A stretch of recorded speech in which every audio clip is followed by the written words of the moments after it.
Welcome to tonight's virtual town hall meeting. Thank you for joining us. I am Mayor Carol Dutra-Bernacci and will kick off this town hall with a few comments and introductions. This year has given us more than anyone could have bargained for, but there are many things to feel hopeful about. As far as coronavirus goes, I am cautiously optimistic about the progress that has been made in Alameda County. Just last week, the state moved our county into the orange tier, which means that we have been successful in reducing our case rates and will be able to slowly and safely allow for more businesses and activities to open up. Let's keep up the good work. Keep wearing your masks, washing your hands, and practicing social distancing. With Halloween and Dia de los Muertos right around the corner, we must stay the course and remember that COVID-19 is still a very real threat to our community. More on that later. In Union City, we have made significant progress in the city's 5-year strategic plan, which is especially great considering all of the challenges we have faced in this past year. You may recall that the City Council adopted its first ever strategic plan in October of 2019. We did that as a tool to ensure that priorities set by the Council are conveyed in the organization's goals, that strategies are clearly developed to meet the goals, and that overall city government is accountable to meeting them. The strategic plan has 5 multi-year goals, with each goal containing its own set of strategies. I'm proud to report that 22 of these strategies are underway and 3 of our strategies have already been completed. We will hear an update on this strategic plan later on in the town hall. The strategic plan update comes before a comprehensive report that will be presented at next week's City Council meeting. So we hope that you'll join us for that council meeting as well. In addition to updates on COVID-19 and the city strategic plan, we will be going over some very important voting information in tonight's town hall. You may have noticed that voting is a little different this year due to the pandemic, so we want to make sure that you get all of the information you need to cast your vote. We'll also be hearing about the 3 COVID-19 relief grant programs that the city has been administering, which includes a food security grant for community-based organizations, forgivable loans for small businesses in Union City, and a residential rental assistance program. Our police chief, Jared Renetti, will provide an update from the police department, and our city manager, Joan Malloy, will present updates on the city's strategic plan and city finances. Last, but certainly not least, we'll hear updates on city projects and illegal dumping in the city. And with that, I'll now hand over the mic, so to speak, to Lauren Sugayan, assistant to the city manager, to introduce our speakers. Thanks, Mayor. I'm actually going to fill in for Lauren. My name is Emma Tozer. I'm the communications coordinator with the city and the public information officer for the city's Emergency Operations Center for COVID-19. I will also be your moderator for tonight's town hall. So I'm just going to go over some housekeeping items today for the town hall and do some virtual introductions of our speakers. If you want to ask questions of any of the speakers, you can send us a chat using the chat feature or the Q&A feature on our Blue Jeans platform. If you're tuning in on Facebook Live, you can send us your questions through the comment section in the video. I'll be monitoring the chat sections, and I'll be sure to integrate your questions into the town hall as they come in. Before I hand over the mic to the first speaker, I'm just going to go around and briefly introduce everyone for tonight's presentations. So I'm going to ask that everyone unmute their audio or your visual and give a wave as I introduce you. So first, we have City Manager Joan Malloy. And then we have Police Chief Jared Renetti. We have our Economic and Community Development Director, Carmela Campbell. And we have our Public Works Director, Mary Lou Ayupan. And lastly, we have our City Clerk, Anna Brown. And it looks like also, sorry, I missed Karina Hahn, who's also here with Community and Recreation Services. Sorry, Karina, I just saw you there. So thank you, everyone, and you can go ahead and mute your videos except for Anna. And with that, I'm going to hand it over to Anna to kick off the town hall with a presentation on voting information.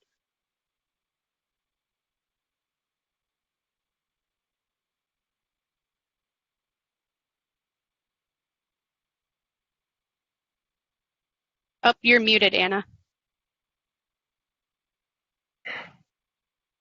Good evening, everyone. Once again, my name is Anna Brown, and I am the city clerk. Part of my duties as city clerk is to serve as the city's election official. And as the election official, with all the changes this year in voting, I thought it was important to go over with you all the information you need to know to cast. So the first thing I wanted to go over was voter registration. Now, Monday was the deadline to register online. However, you do still have the opportunity to register to vote in this year's election, what's called same-day voter registration or conditional voter registration. Once you check your voter registration status, if you're unsure of that, and you see that you maybe need to register or re-register, there's still an opportunity for you to do that by visiting the county registrar's office, or you can register at your voting location. All accessible voting locations will allow for same-day voter registration. If you need more information about this process, please visit the Secretary of State's website and search for same-day voter registration, and you'll see all of the information there. So we're 13 days out, and there's still time to do that if you have not done so yet. Next slide, please. So once you've confirmed your voter registration status and you're ready to vote, the Alameda County Registrar of Voters Office and the Secretary of the State have made it very easy for us to cast our vote. There's actually 3 options that you have. We are still allowing in-person voting. However, it is a bit different this year due to the COVID virus. Most regular polling locations that you're probably used to going to or your regular voter at may no longer be, are most likely no longer in existence this year. Instead, what the county has done is implemented what is called an accessible voting location. And in Alameda County, there are 100 accessible voting locations. We have 4 here in Union City. And this is the Mark Green Sports Center, Cesar Chavez Middle School, James Logan High School, and the New Haven Adult School. You can show up at any of these locations in Union City or actually throughout the county if you're like me and you work during the day in a separate location from where you live. So long as it's in the county and you're registered in Alameda County, you can show up at that location.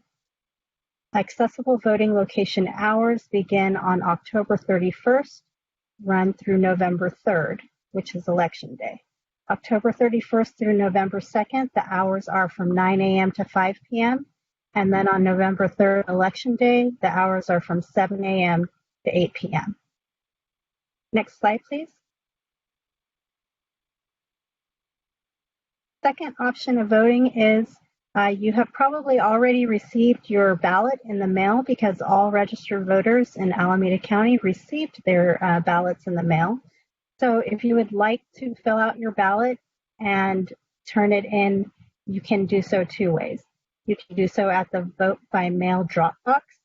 And we have 1 current location right now here at City Hall, located right by the stairway. And we have 2 upcoming locations. We hope to have those available by Saturday, and they're at Holly Community Center and Contempo Park. So these are 24 hours, they're open 24 hours. You could show up and drop your ballot off at any time. They do close and lock at 8 p.m. on Election Day. These locations, these drop boxes are checked by the Registrar of Voters office, and ballots are collected every day. The last option to vote is vote by mail. So you can return your ballot by mail.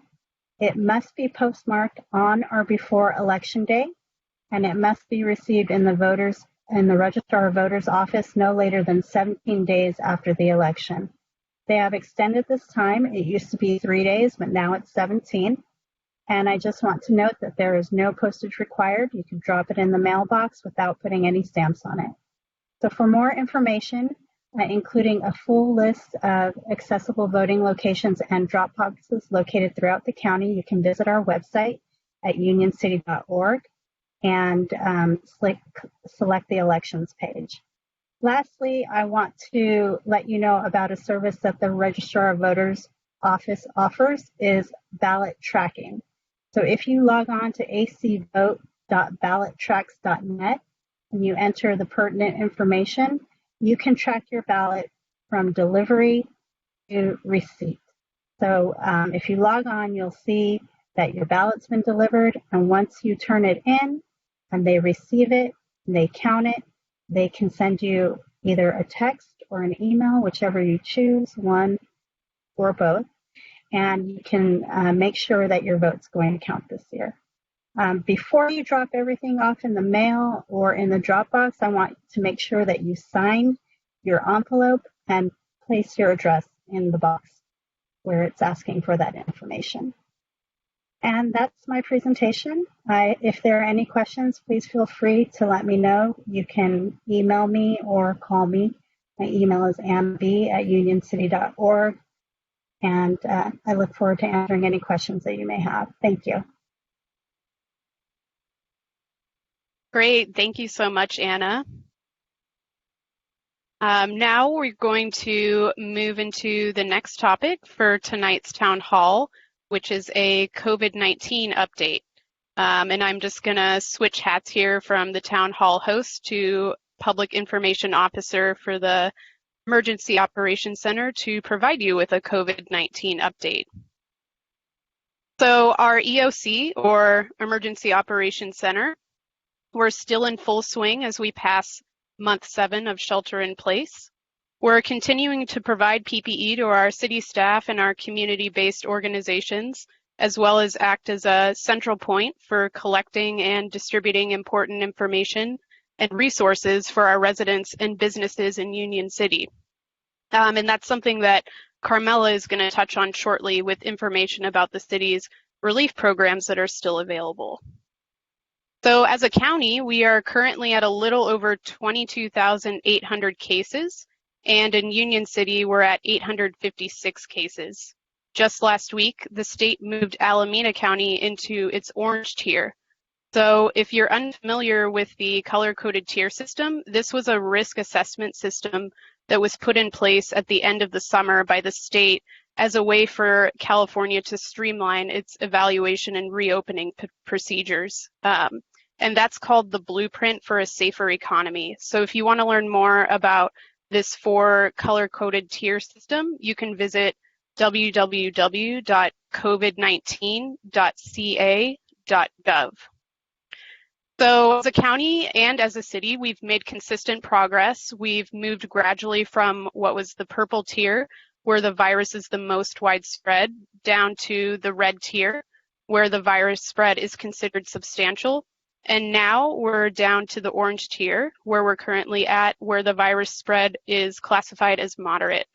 So this means that we've gotten our case rates, testing positivity, and hospitalizations to a stable place. And all of that really is owed to the diligence of residents for wearing their masks and maintaining social distancing. So thanks to all of you, it's really paying off. And because of that, the county is planning to expand and open several more activities as soon as this Friday, October 23rd. So some of these activities include indoor family entertainment centers that are naturally socially distant, like bowling alleys and climbing walls. Those can open at up to 25% capacity. Indoor dining, indoor worship services, and indoor movie theaters will also be able to open up to 25% capacity or less than 100 people, whichever is less. Also, indoor retail and malls can now open to 50% capacity. Indoor gyms and fitness centers can now expand up to 25% capacity, but indoor pools are still not permitted to open. Also, outdoor non-contact fitness classes can have up to 20 people, including the instructor. And lastly, wedding and funeral services can hold up to 25% of venue capacity or 100 people, whichever is less. Now, having said all of that, Bay Area health officials are still reminding everyone that the Halloween and Dia de los Muertos activities do carry high risk for spreading COVID-19. I know those are both right around the corner. We've worked really hard to slow the spread of the virus, so it's important that we remember that these holidays are no different than the rest of the year when it comes to reducing the spread of the virus. So the Alameda County Public Health Department does offer a lot of ideas for how you can celebrate safely. And for a full list of activities, you can go to covid-19.acgov.org, or you can just go to unioncity.org/coronavirus. So some of these ideas include focusing on decorations, limiting activities to the people you live with, and hosting virtual costume parties or contests. So traditional trick-or-treating, unfortunately, is considered a high-risk activity for transmitting the virus, but the Public Health Department has a lower-risk alternative called one-way trick-or-treating. So with one-way trick-or-treating, participating households can pre-bag their treats in individual grab-and-go style bags and just place them at the end of their driveway or their front porch for kids to pick up. And this really reduces the element of the face-to-face interaction that you would typically get with traditional trick-or-treating. And last but not least, as we get into the flu season, if you haven't already done so, the time is ripe for getting a flu shot. Doctors are suggesting people aged 6 months and older really should get a flu vaccine, especially this year. And that's because the immunity from the flu vaccine does weaken over time, and the different strains contained in the virus change year to year.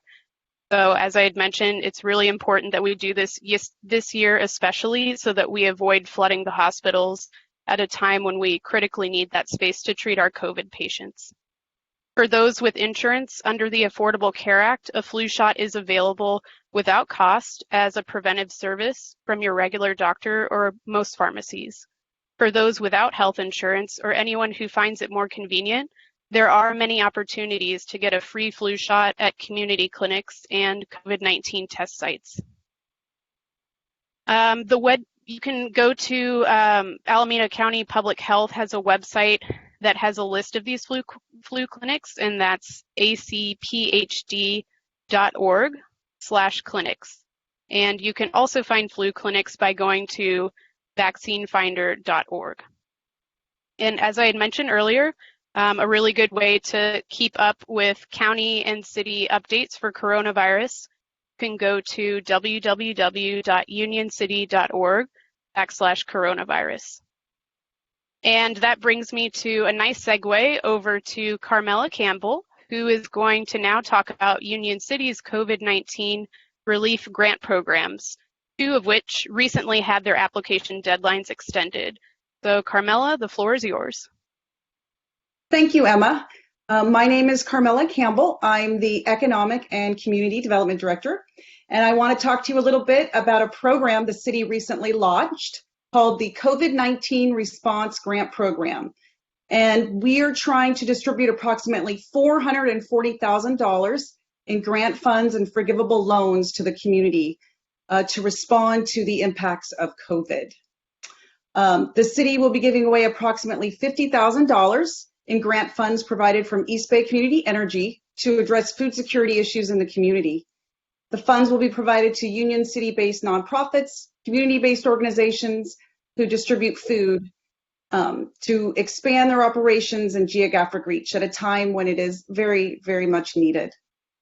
Approximately $200,000 of Federal CARES Act funding has been allocated to assist the city's small businesses, 25 employees or less, to recover and respond to impacts related to COVID. Eligible expenses include up to 3 months of past due rent, mortgage, or utilities. Eligible expenses also include reimbursements of expenses spent on equipment or operational adjustments in response to COVID-19, such as installation of viral guards, touchless card readers, outdoor seating areas, etc.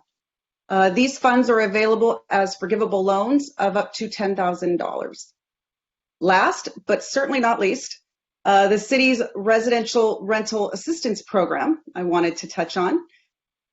We are distributing approximately $190,000 of federal grant funding to help Union City renters affected by the loss of income due to COVID-19. The program will pay for up to 2 months of back rent, up to $3,500 for households earning up to 80% of area median income. As Emma alluded to, we have extended the application deadline for both the rental assistance and small business assistance programs to next Tuesday, October 27th. I encourage you to, if you want to learn more, to visit our website, and we have the URLs up here on the PowerPoint. Thank you, and with that, I will turn it back over to Emma. Thank you, Carmela. I just want to take a moment here to let people know, in case you're just now tuning in, that we are taking questions from the audience. You can submit either through Facebook Live in the comments section or the chat feature in Blue Jeans. And with that, I'm now going to turn it over to Police Chief Jared Renetti for some police updates. Good evening. My name is Jared Renetti. I'm the Union City Police Chief. This evening, I wanted to go over a little bit of crime data and some areas of focus for the department moving forward. First, in regards to crime, I wanted to touch on 8 major crime types. They're defined as Part 1 crimes under the Uniform Crime Reports, and they're murder, rape, robbery, aggravated assault, burglary, theft, auto theft, and arson. The total change last year in comparison to this year is a 10% increase in those types of crimes.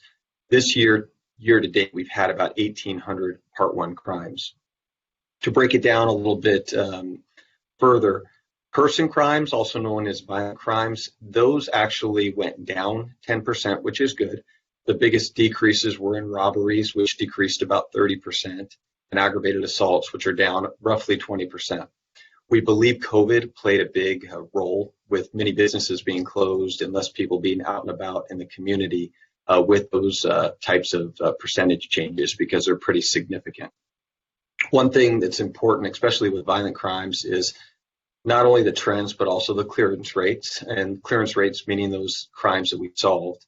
And in regard to person crimes, UCPD still has a better clearance rate than the national average in all person crimes being solved.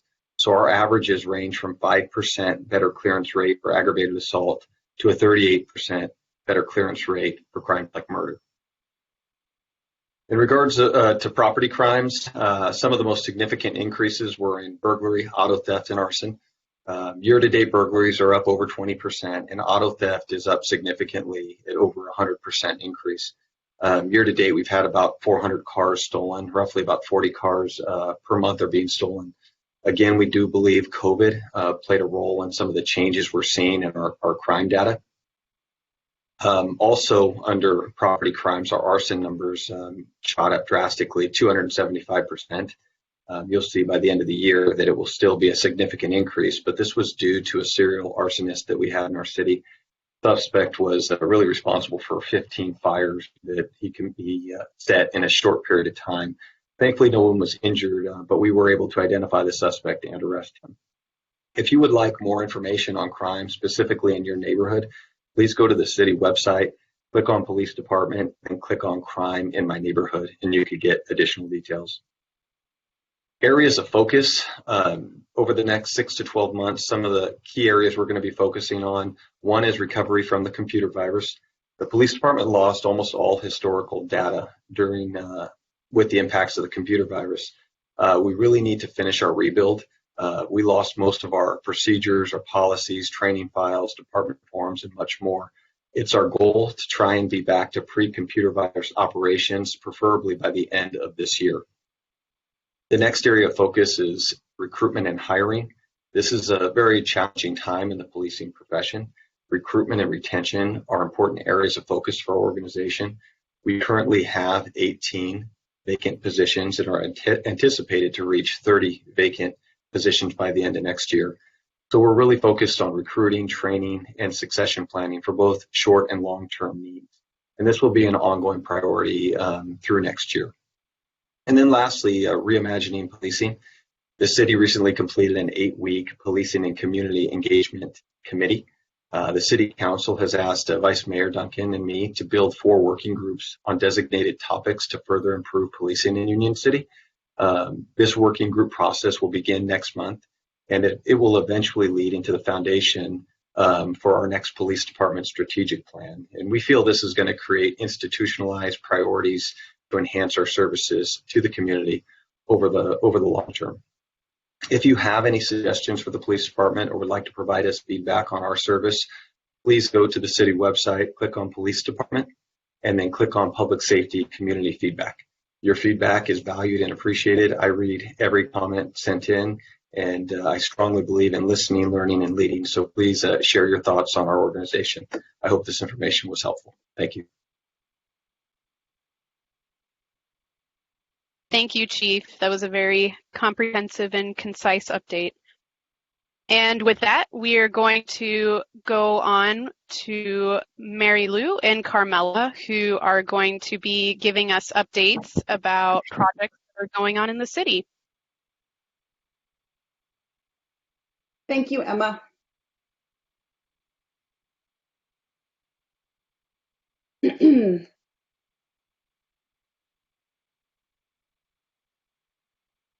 Once again, Carmela Campbell, Economic and Community Development Department. One of the responsibilities of the ECD department is to work with new businesses locating within the city.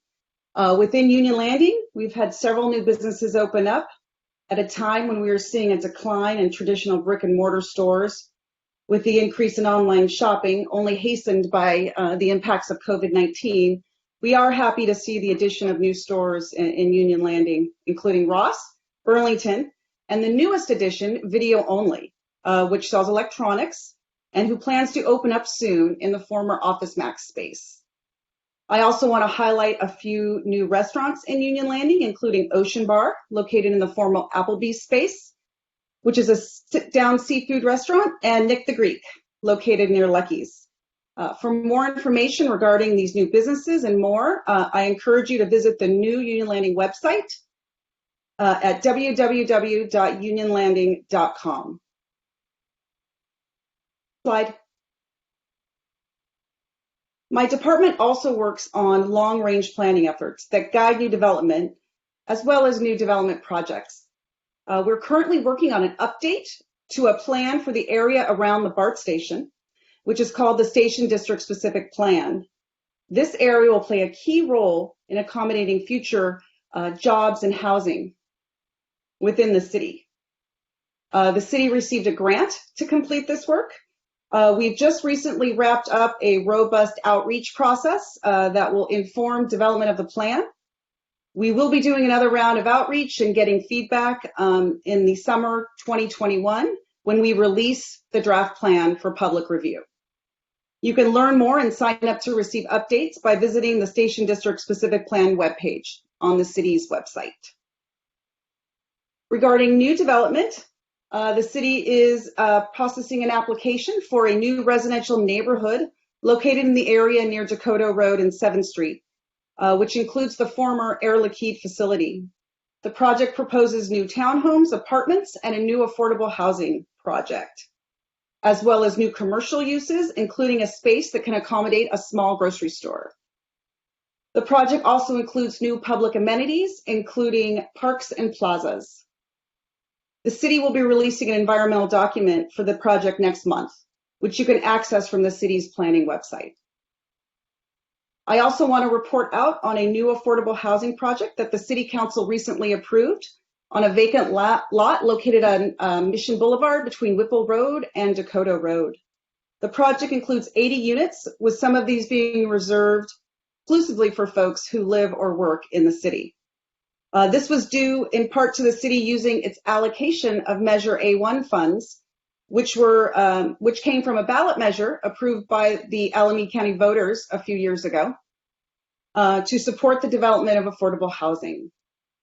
The project was recently approved, so there are a few steps the applicant will be submitting for construction documents and anticipates starting construction in the next year.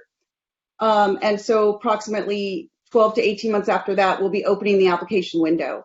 And of course, when this does happen, we will be outreaching to the community and letting them know about this great opportunity. Thank you. And now I'll pass it on to Mary Lou Ayupan, our Public Works Director.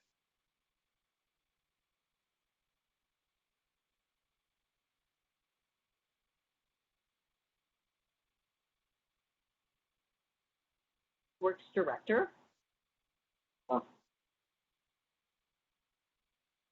Good evening, everyone. I'm Mary Lou Ayupan. I'm your Public Works Director.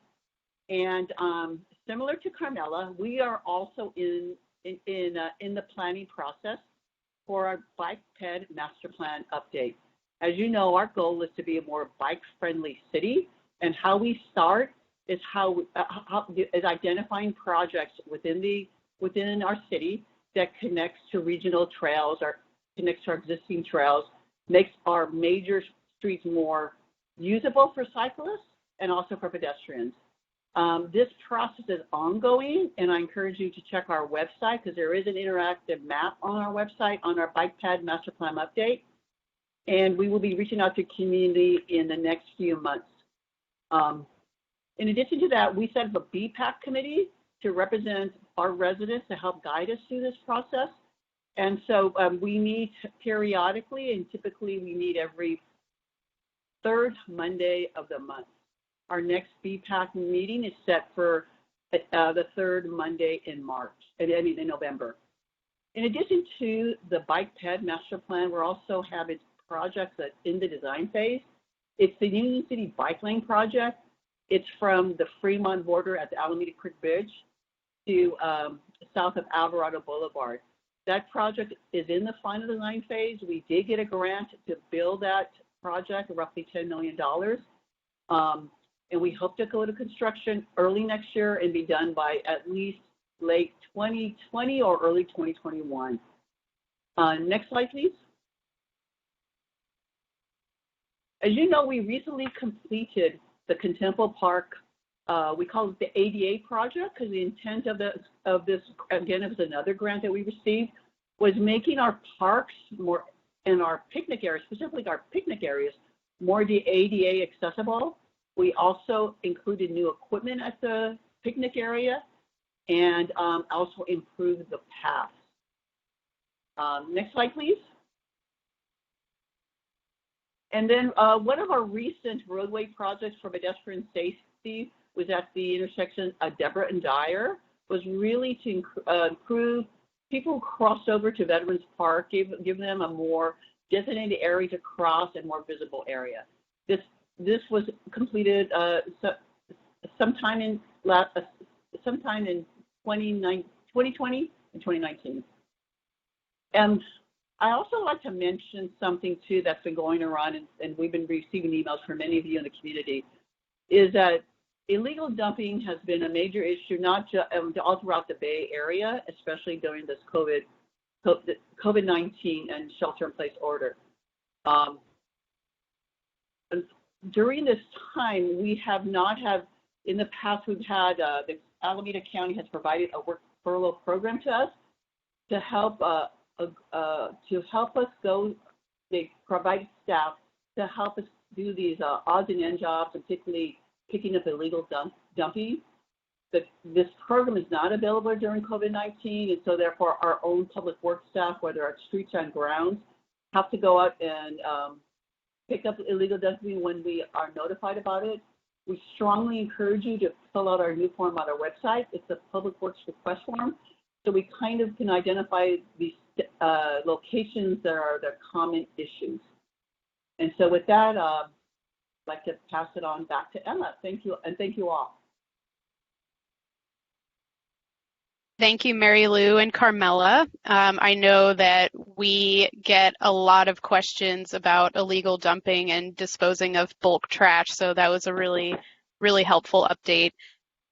Moving right along, for our last speaker, I'd like to welcome City Manager Joan Malloy, who is going to be providing a brief update on the city's 5-year strategic plan, as well as city finances. Thank you so much, Emma. It's a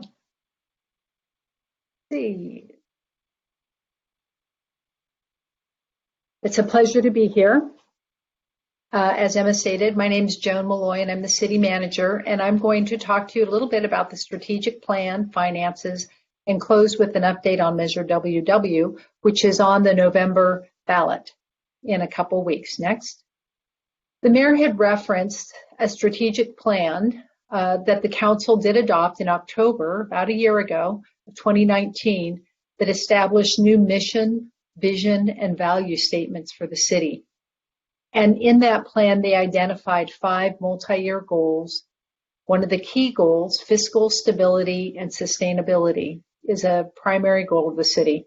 But that's followed closely by governance and organizational effectiveness, which really focuses on employee development and employee training so that we can provide the best services possible to our residents.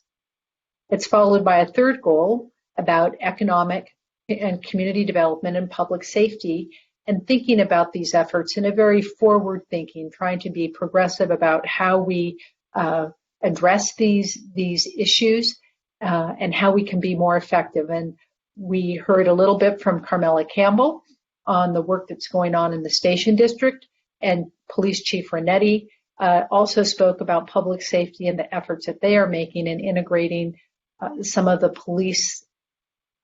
work that has come out of the policing committee that we had over the summer, and really integrating that into how we operate.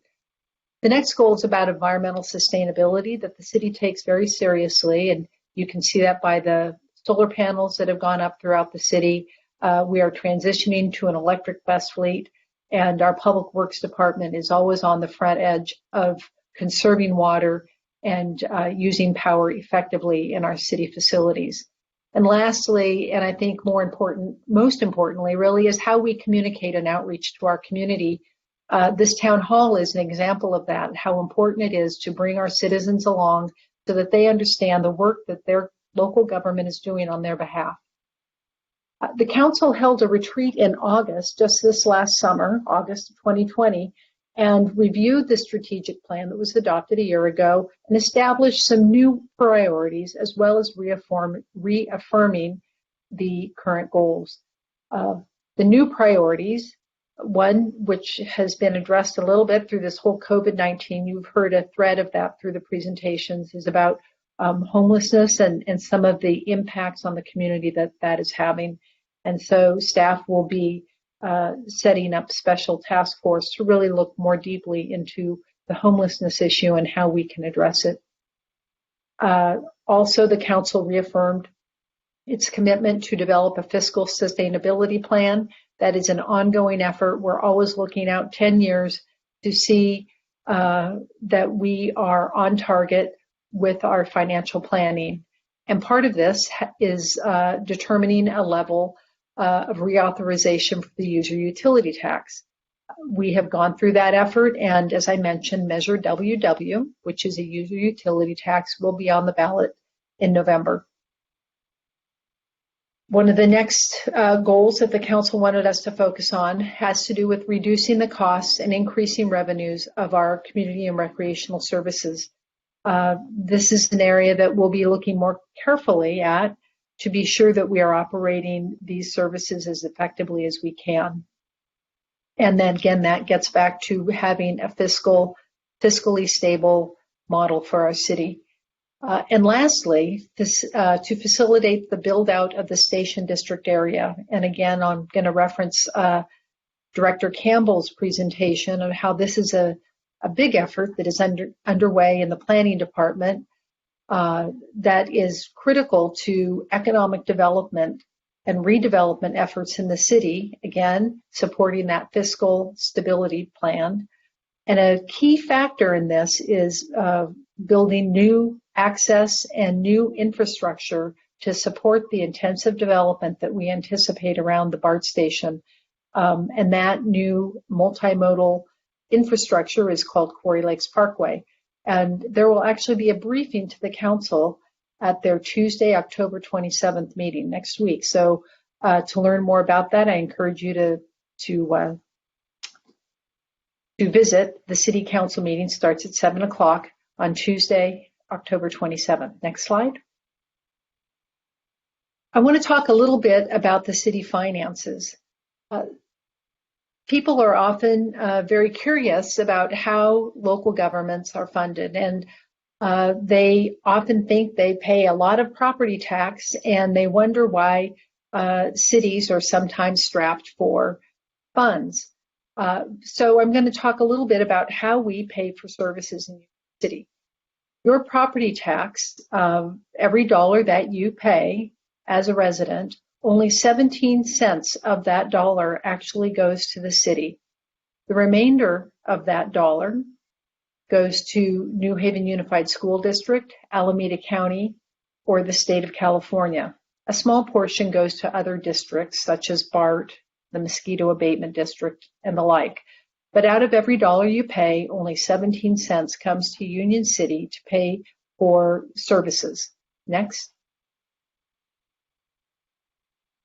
Union City's general fund, and the general fund is that most flexible fund that we use to pay for city operations. That general fund is made up of property tax and sales tax largely. Property tax is about 40%, 41%. Sales tax is 28%, and a hotel tax, which I frequently lump in with the retail sales tax, is 4%. Because they are often found together, retail shopping and hotels. So sales tax and hotel tax combined bring in a little bit over 30%. And the remainder of the budget is made up of other licenses and taxes and fees. But property tax and sales tax are the most important revenue sources for the city to pay for services. Next. When we look at Union City as compared to other cities in the Bay Area, and most of these communities are in either Alameda County or the South Bay, you can see that Union City on a per capita basis ranks lowest in general fund revenues per capita. And there are lots of different reasons for that. Each city is unique, but as I mentioned, our primary sources of revenue are property tax and sales tax. So when you see a city such as San Leandro, which has a much higher value per capita for their general fund. They're a city of about the same size as Union City, but Union City only has about 9 square miles of developable land. Half of our city doesn't allow for much development because it's in the hillside. So while we have about the same land area as San Leandro, we don't have as much developable land area. Other cities may have more shopping centers. They may have high retail generators like car dealerships or more Costco's. Those are very big retail generating sales tax uses. Or they may have some very high business land, offices, high density office, and that sort of thing. So there's lots of different reasons why. But we rank near the bottom. Next. That is why economic development is so important. This is a quick chart on our general fund balance. The green line is where the city anticipated to be prior to COVID-19. And you can see that our general fund balance drops over the years. This is primarily due to the loss of the public safety parcel tax, which is expiring in the early part of 2021. June is actually when it expires, of 2021. The red line is the impact of COVID-19 on the city's general fund tax base. And again, that gets back to the drop in sales tax and hotel tax, and perhaps the delay in the payment of property taxes. As you know, restaurants and movie theaters and retail stores have all been closed, and those are a key source of revenue for the city. So we see that our revenues will be dropping more quickly than we had expected, and the loss of the public safety parcel tax really hastens that decline. Next. So the city council has put on the ballot for November Measure WW. And Measure WW is a temporary 5% utility user tax that would span 8 years. It would be levied on electricity, gas, video, and telecommunication services only. It would not apply to water or sewer. The city anticipates that it would provide about $6 million to help preserve essential city services. And these include public safety, including police and fire services, the maintenance of our streets and parks, maintenance of our recreational activities and community centers, and also our social services. Measure WW does allow for some exemptions. Senior and low-income residents are eligible for those exemptions. So this will be on the ballot for your consideration. And without Measure WW passing and the loss of the public safety parcel tax, there will need to be some significant cuts made to city services. So, and hopefully with the passage, it will certainly align and maintain those essential services. With that, I think that's the last slide. I want to thank you so much for joining us this evening, and we're here to respond to any questions. Thank you, Joan. We currently do not have any questions from the audience, but if anyone tuning in does think of something later, feel free to send me an email at communications@unioncity.org. That's communications@unioncity.org. And other than that, I just want to say thank you all for tuning in tonight, and thank you to all of the presenters. We hope that if you haven't already voted, please do so in the next couple of weeks. And remember, all of the voting information that we presented tonight is also available on our website, www.unioncity.org, and you can just click on the tile that says 2020 election. With that, have a great night, and everyone stay safe.